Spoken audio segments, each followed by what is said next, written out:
Anybody know your house, right?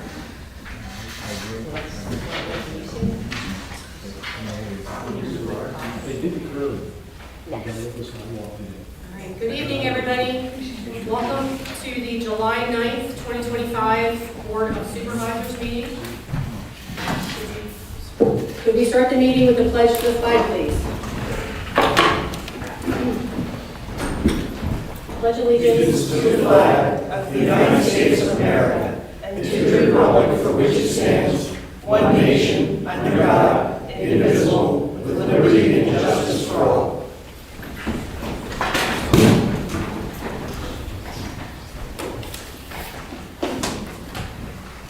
We'll start with a couple announcements. Please be advised that there are 4 hearing assistance devices available for those who need it. If you need one, please come forward. We can help you with that. In accordance with Resolution 2-2012, you're informed that Scott Stilson, Vincent Drive, is recording tonight's meeting for posting on YouTube. This meeting is also available for viewing from remote locations using Microsoft Teams. In accordance with Resolution 20-2023, the rules of conduct for public meetings and public comment period shall be observed and are listed at the bottom of the agenda. We'll move into the public comment period. Is there anybody on this side here that has any public comment they'd like to offer? Seeing none. Anybody on this side? Valerie? Valerie Shultz, 165 Caitlin Court. A number of questions that I have on the sewer management ordinance. First of all, back in the December 2024 manager's report, it was stated that they would necessitate an amendment to the fee schedule to include on-lot sewer fees for the new state mandated program if it was to pay for itself, and that the township would incur an additional expense to administer and enforce the program. And it was also stated in the ordinance that there would be fees associated with the program. So I was wondering if you could specify what those fees will be. Do you have any information on that exactly? Not on the fees that would be updated that would likely be updated when you redo your fee schedule for 2026. Getting the ordinance in place was a requirement of your DEP approval of your Act 537 plan. And what would the fee cover? It can't cover the enforcement action, right? No, my assumption would be that the fee would cover the administrative costs within the township of tracking the receipts and sending out the notifications and the other obligations outlined in the ordinance. And why is it that we're adhering to the 3-year inspection schedule? Because according to what I could find, Act 537 doesn't require a time frame, so why are we choosing to do the inspections on a 3-year cycle? DEP approves each municipality's 537 plan.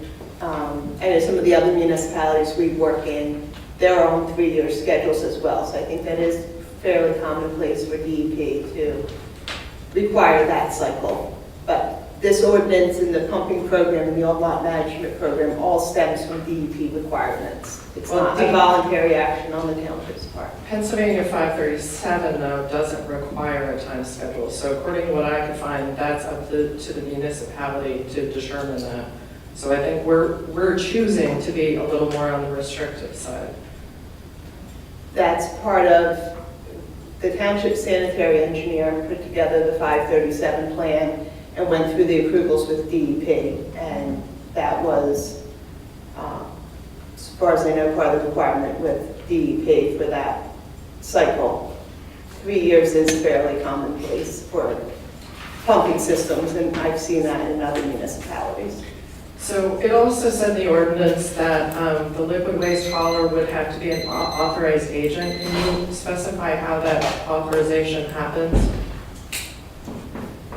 Or as I don't know how much more you guys want me to answer. The township is going to do like a public education on the sewer management program. I believe that's going to be scheduled in conjunction with the September Board of Supervisors meeting. So I would certainly say if you have a whole list of questions, if you want to email them into the township, then we can try to include, make sure we include those. My anticipation is there'll be some type of like one-page handout that's available at that public education meeting in September. So if you have questions ahead of time, if you send those in, we can try to make that part of the frequently asked, like questions and information in that fact sheet. Okay, oh, great, thanks. Yeah. Okay. Is there anybody else on this side?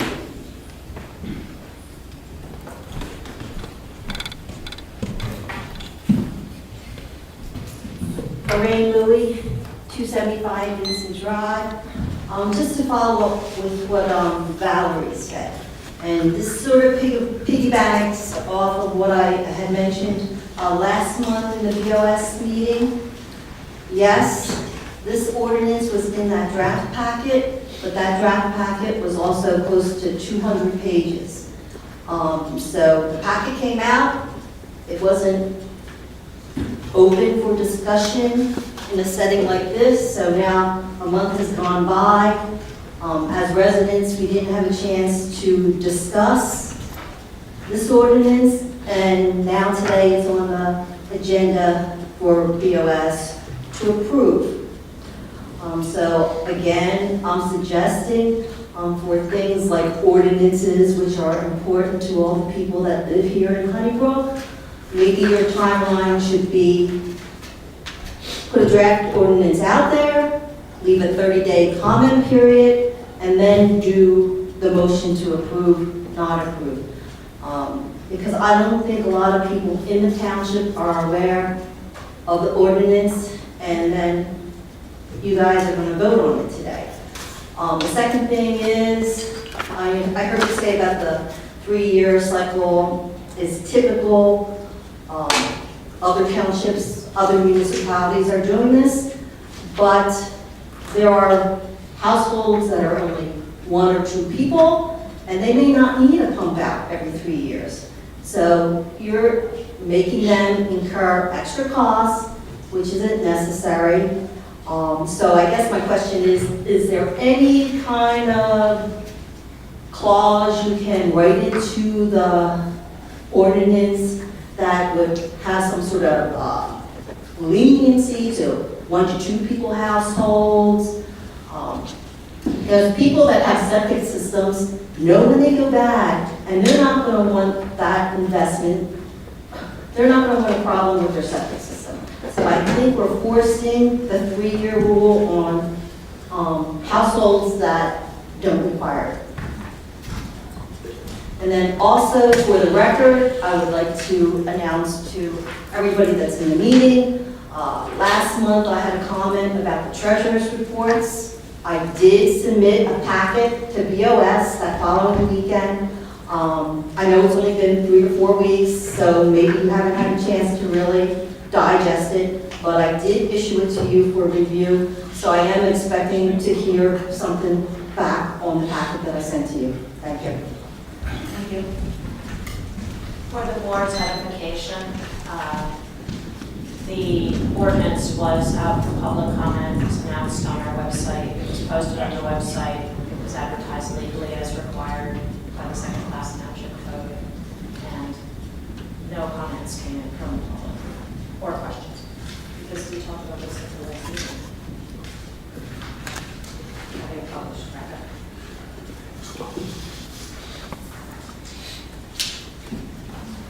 Okay, any other comments? Now we'll move on. Seeing none, we'll move on to the consent agenda. Point of order, item 13 is not received, but all the other items were included in subsequent publications. We did get the 2 fire reports since yesterday. So I'll make a motion to approve the consent agenda, items 1 through 12. Second. All in favor? All right. Department reports. I have Don Johnson. The only thing I got is, we completed our project up on Suplee Road for the new pipe we put in below the park. And it seems to be working really well since it's getting tested out really well with all these rains.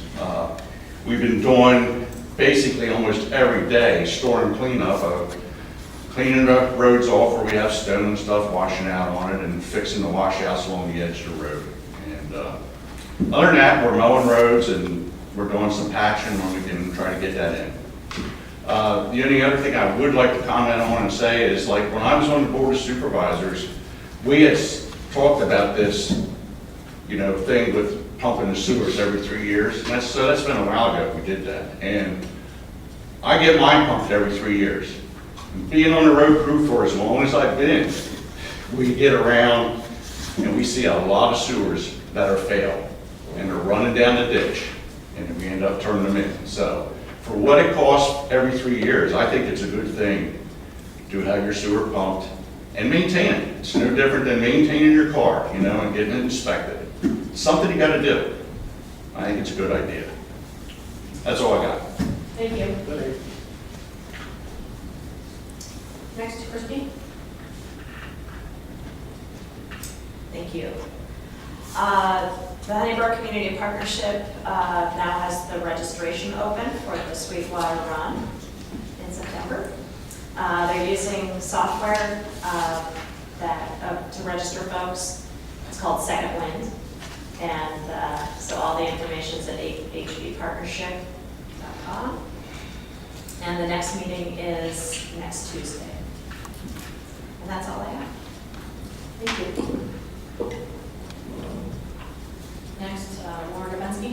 As always, just ask that the board accept my written report and happy to answer any questions now or at any point that the board has.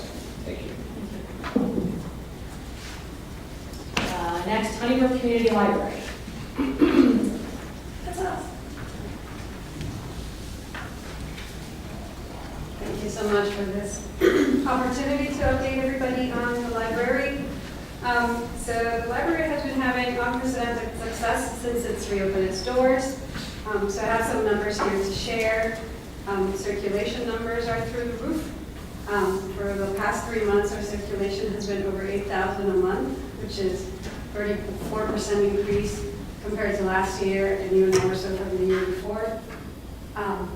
Never before, people are on waiting lists for programs, both adults and children. So the adult craft program has a waiting list, and the yoga, the daily yoga, it's on a waiting list. So the people are really embracing the new space and what the library has to offer.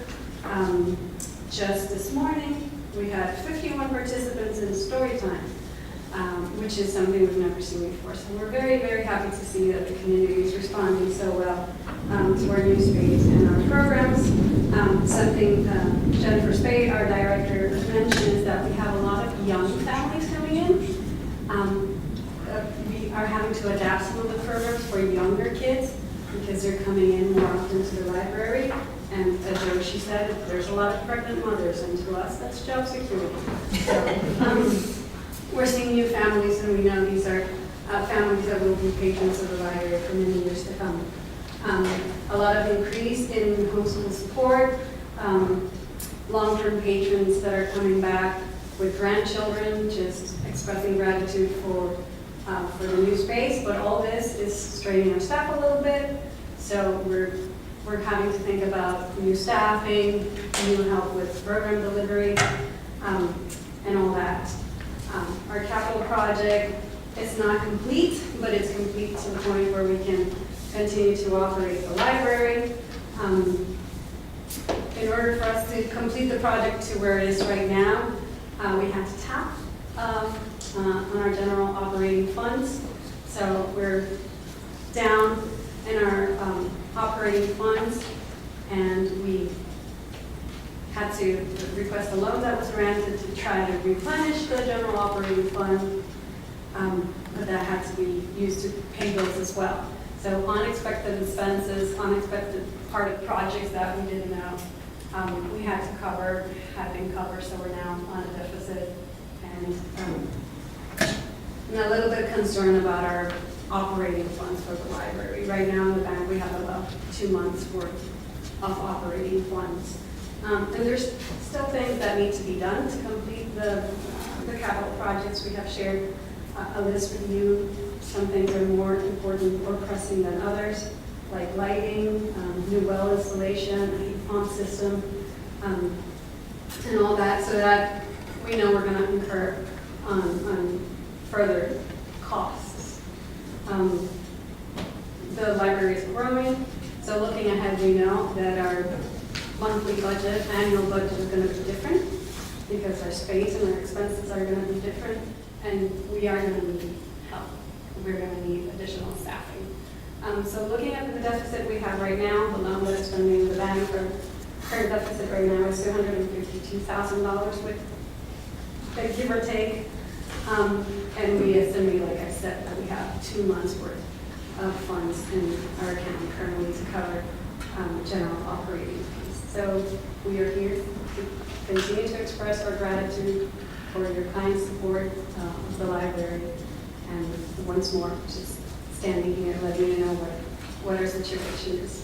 And if the township can help us in any way, we would very much appreciate it. Have any questions? All right, now, Yeah, so I've had conversations with Patchy the past few days. I did have conversations with the board members individually, so I'll speak with you afterwards. You will be receiving your annual check of $44,000. That's going to be signed after the treasurer's report. So you can leave with that. That's a little bit of stopgap, but we'll discuss it after the meeting, and hopefully we can come to some type of solution by next meeting. Thank you so much. We appreciate all your support. thank you. Thank you. Next, the Land Preservation Committee. Oh, Steve. Oh, yeah, Steve is here. And, no report. Looking forward to our meeting next month. Everyone's more than welcome to bring ideas and kind of solutions they have to the meeting. And I look forward to seeing a lot of familiar faces there. And the Conservancy is going to be back with an update on the plan? I haven't talked to Sarah, but they should. Okay. We've given her some of our revisions she's requested, probably late May, early June. So I know she's been working on that. So it's possible she might have another draft available for us to present. Thank you. Thanks. Planning Commission. I'll do it unless Gary wants to chime in. No, you're good. I'm good. Mike covered last meeting for me. I was out of town. The only item on last month's agenda was a zoning variance application that is on your agenda for consideration tonight. The Planning Commission did take position of support on that one. We will have a Planning Commission meeting, I think it's the 24th this month. There is the Giunta plan that had gone through conditional use for residential development, mixed residential commercial behind Park Avenue. And I think there's one variance, maybe 2 variance applications coming up on that agenda. And the land development waiver request. Thank you. So, Gary, anything else to add? Or, oh, Erin's back there. It's a pretty quick meeting. Okay. All right, thank you. Recreation and Parks Board. No one's here, but their family fun Friday and the skate park grand opening is this Friday evening from 6 p.m. till 8 p.m. We do have it confirmed that Senator Youth and Representative Williams and their chief of staff will be there. So if any residents have any questions or concerns, they can come out and participate in the event and speak to your state representatives. And bring the kids, because there are some cool crafts. The craft supplies have been coming in, and I think they're doing tie-dye. it looks like fun. This Friday? Okay, thank you. All right, we'll move on to new business. The first item is bills for payment as prepared by the treasurer and the security release as recommended by the township engineer. Do I have a motion? Yeah, that one's just for Calvary Chapel. They've gotten their paving of the parking lot done. They just have a couple minor items left to finish. Okay. Make a motion to approve. Second, all in favor? Aye.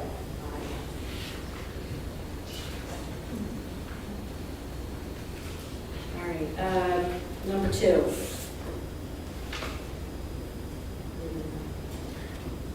So this was an item we had just put in case we had more information. We had, I guess, did they reach out to you or to, okay. High school tennis reached out. I apologize. So no, it doesn't look like they found, because of the rains and inside the high school, because the high school's doing some tennis rehab to their courts. They asked that they could block out some time here. Long story short, it's not needed, so we don't need it.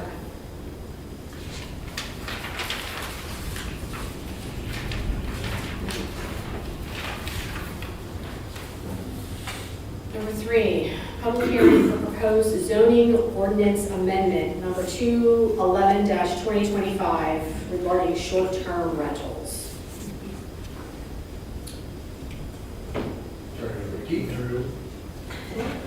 Today is the date and time set for a public hearing on an ordinance to amend the Brook Township zoning ordinance at Chapter 27 of the Brook Township Code of Ordinances. The ordinance, if adopted, would amend the zoning ordinance to provide definitions for short-term rentals, to add rules and regulations for accessory dwelling units used as short-term rentals, and to add supplemental use regulations for short-term rentals. The short-term rentals would be permitted by special exception in the agricultural zoning district and the RC resource conservation zoning district. The ordinance was duly advertised according to law on June 24, 2025 and July 1st, 2025.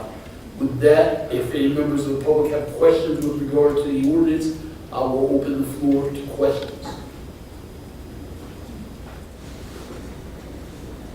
Let the record reflect that no members of the public have any questions with regard to the ordinance.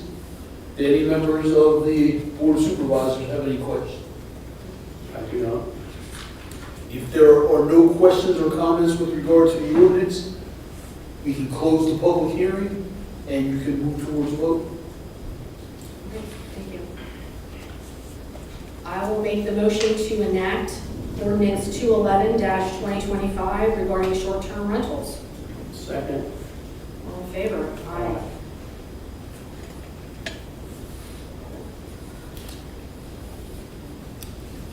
Next is the ordinance number 212-2025, adding Part 5, on-lot sewage management program to Chapter 18, sewers and sewage disposal.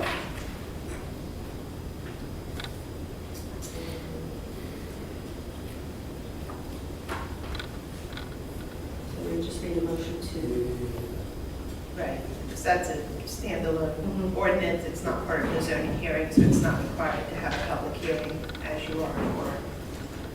Make the motion to enact. I'll second. All in favor? Aye.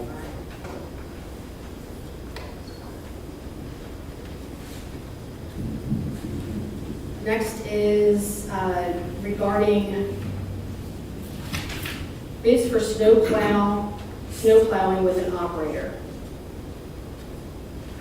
These bids were open today. Correct, so we had 2 bids. We had 2 bids come in, one for each route, and so each route had 1 bidder, so those are the apparent low bidders. There was no competition, in other words. They are listed there, the northeast route, TR Excavating at $200 an hour, and the southeast route, Argo and Sons LLC at $290 an hour. Donnie, do you have any experience with these guys? I have experience with the first bidder there, TR, and he's helped us and he's bid it for the last 2 years and he's done a good job. And the other guy, since the north or the southeast is going to be a new area this year, this guy is He lives right down on Suplee Road. I mean, I know him, but he's never worked for me before. But he went and he's got a truck, it's a bigger truck, which will be capable of doing what area he will have to do. So I feel confident in both of them, yes. Thanks. I'll make a motion to approve the current 2 low bidders for both areas. Second?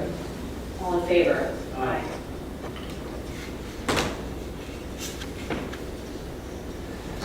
Next is the motion regarding the zoning hearing application for variance, application 2025-4 of Bengal Stoltzfus of 200 Locust Drive, tax parcel number 22-8-8.4B to section 27-1033H10C2 in order to construct a 32-foot by 50-foot addition to an established rural occupational building to be part of rather than separate from the existing principal rural occupational building.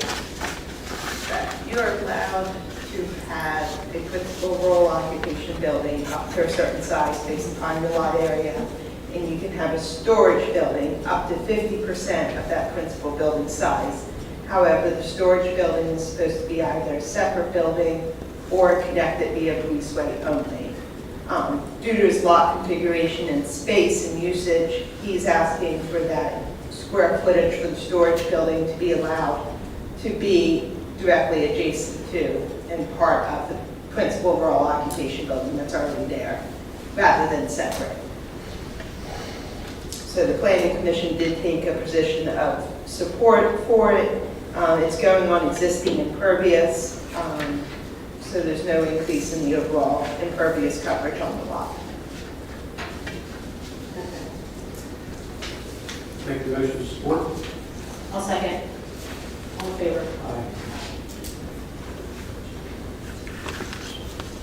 The hearing is scheduled for Monday, the 14th at 6:30. Okay.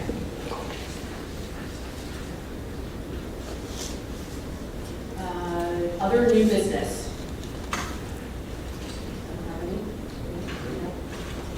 Old business. All right, I'll make a motion to adjourn the meeting. Second?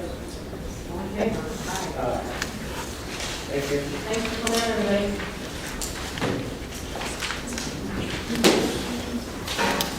everybody.